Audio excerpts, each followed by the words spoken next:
Perkenalkan, nama saya Subalaksmi, agama saya Hindu.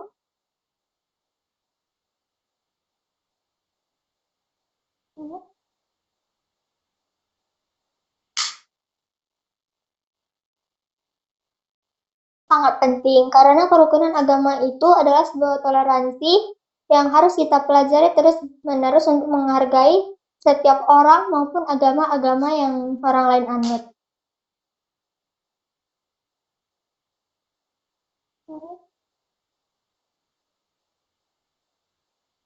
Yaitu dengan cara menghargai agama orang lain, dengan cara menghormati orang-orang yang sedang beribadah kepada Tuhan masing-masing, dan jangan pernah memaksa orang lain untuk masuk ke agama kita atau mempercayai Tuhan kita.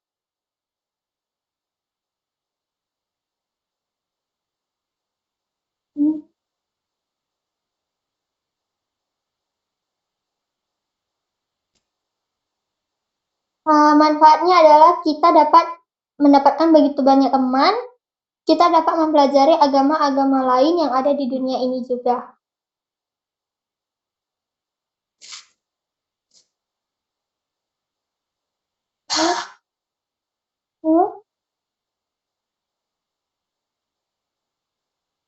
Itu ada Resi Agasta namanya, Pak.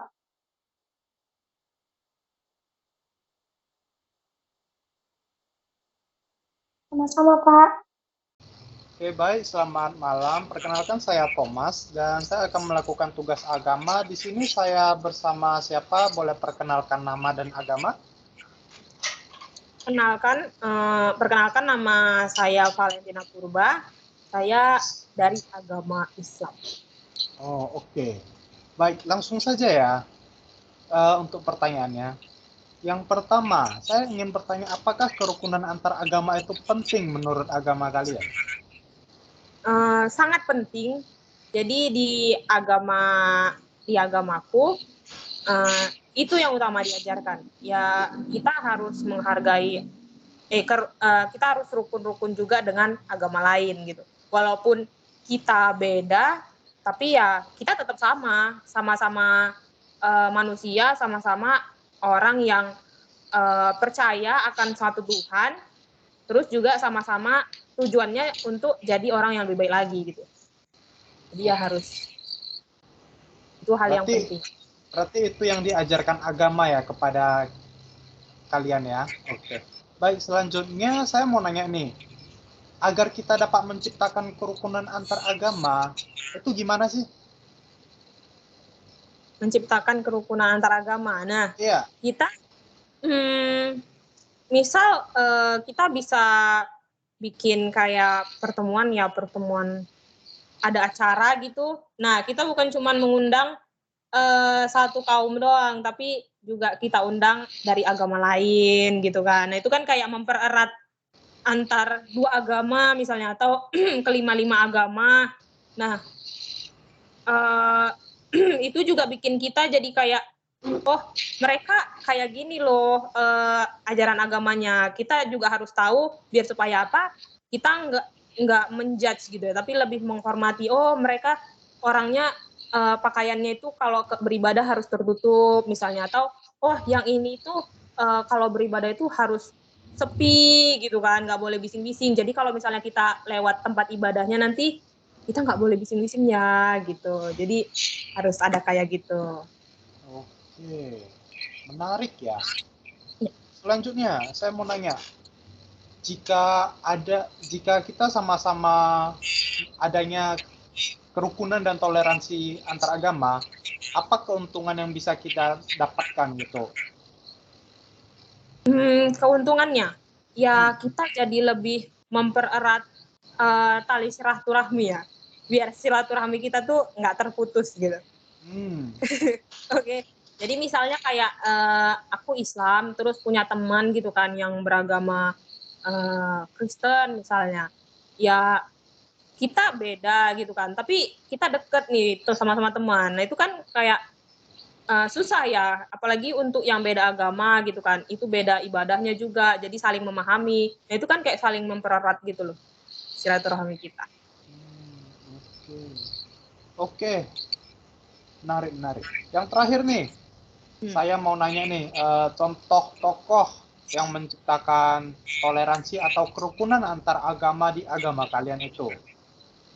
Ada Contoh, tidak? Iya. oh, maksudnya menciptakan toleransi antar agama lain gitu ya? Iya. Nah, kami ada sih satu nabi namanya Nabi Muhammad. Nah itu ya yang dimuliakan Tuhan kami ya Allah.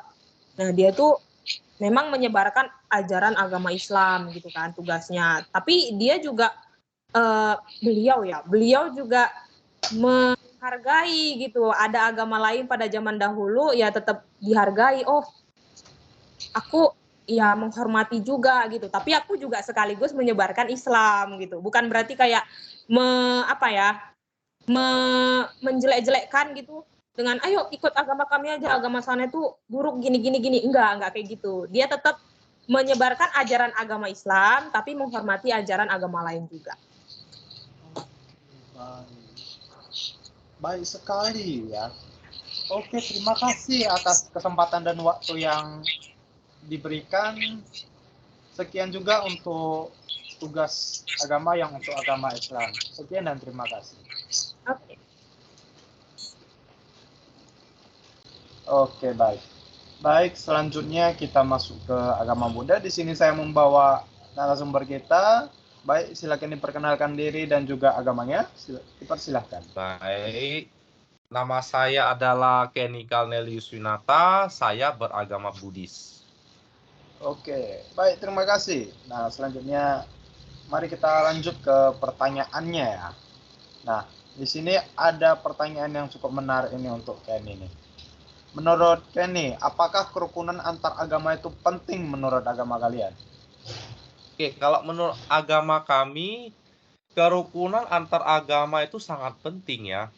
Karena mencerminkan nilai-nilai toleransi, kasih sayang, dan pengertian ya, sesuai yang diajarkan juga di agama-agama lainnya. Oke. Selanjutnya yang kedua nih, gimana agar kita dapat menciptakan kerukunan antar agama? Oke, jadi menurut pandang agama Buddha, untuk menciptakan kerukunan antar agama, kita perlu ya mempromosikan dialog ataupun pemahaman antar pemeluk agama. Nah, kemudian yang kedua itu kita juga harus menghormati perbedaan, karena kita tahu ya masing-masing agama itu memiliki cara-cara yang berbeda untuk menyembah Tuhannya, seperti itu ya. Nah, Iya, kemudian dan bekerja sama untuk tujuan bersama yang baik.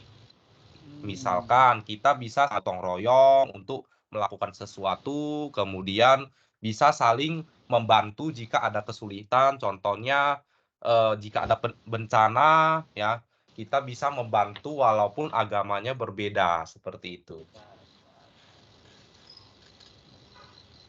Berarti itu yang sesuai dengan diajarkan di agama ya.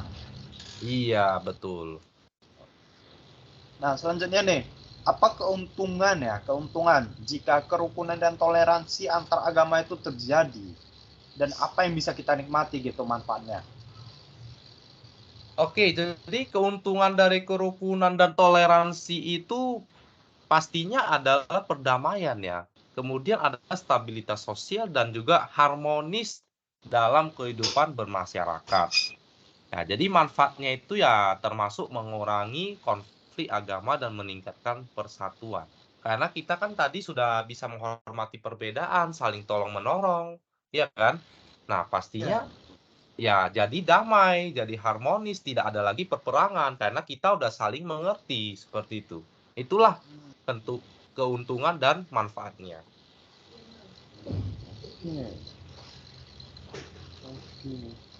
Oke nih, pertanyaan terakhir nih untuk si Kenny ya. Saya mau nanya nih, contoh tokoh di agama kalian yang menciptakan toleransi atau kerukunan antar agama. Oke, jadi contoh tokoh yang menciptakan toleransi dan kerukunan antar agama dalam konteks budaya itu Ya, adalah Asoka yang agung. Nah, jadi si Asoka ini merupakan kaisar India. Dia mempromosikan toleransi dan mendukung berbagai agama dalam kerajaannya itu pada zaman dulu. Nah, seperti itu. Oke. Kira-kira itu tahun berapa ya? Iseng nanya nih. Aduh. Kurang tahu ya? Kira-kira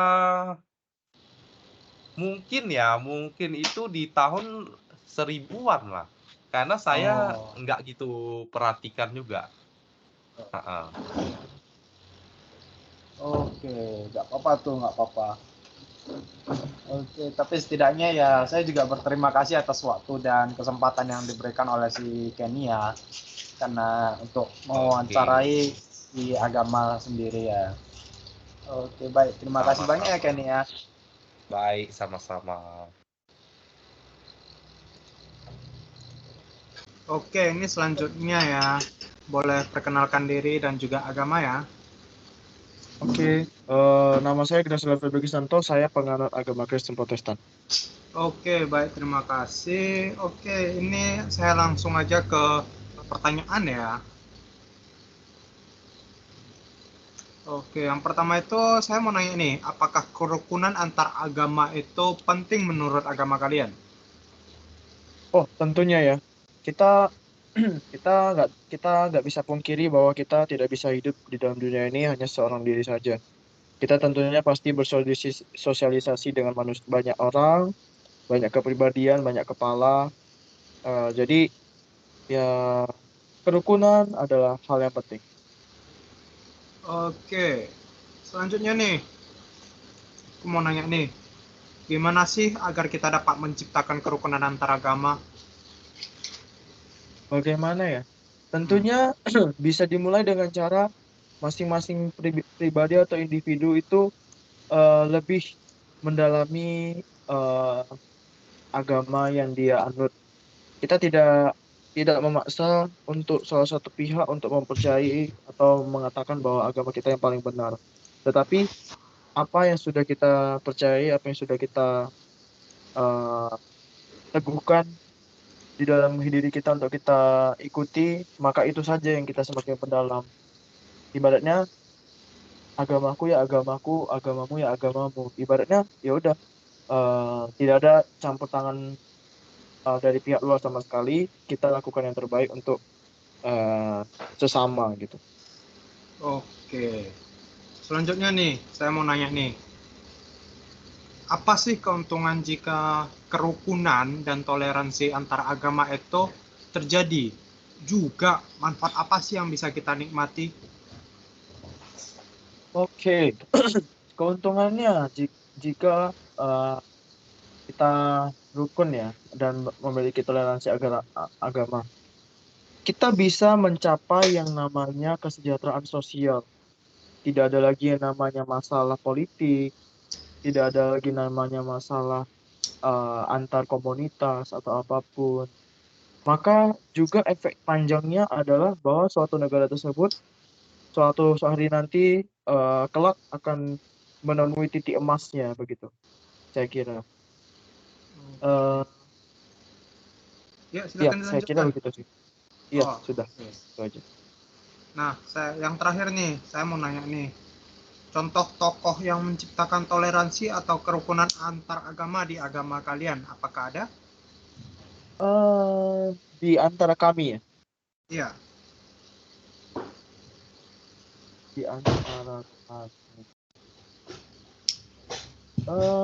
Kalau di sekitar saya tidak ada, tetapi mungkin saya bisa menjawab tokoh tokoh publik ya, public figure Iya, boleh.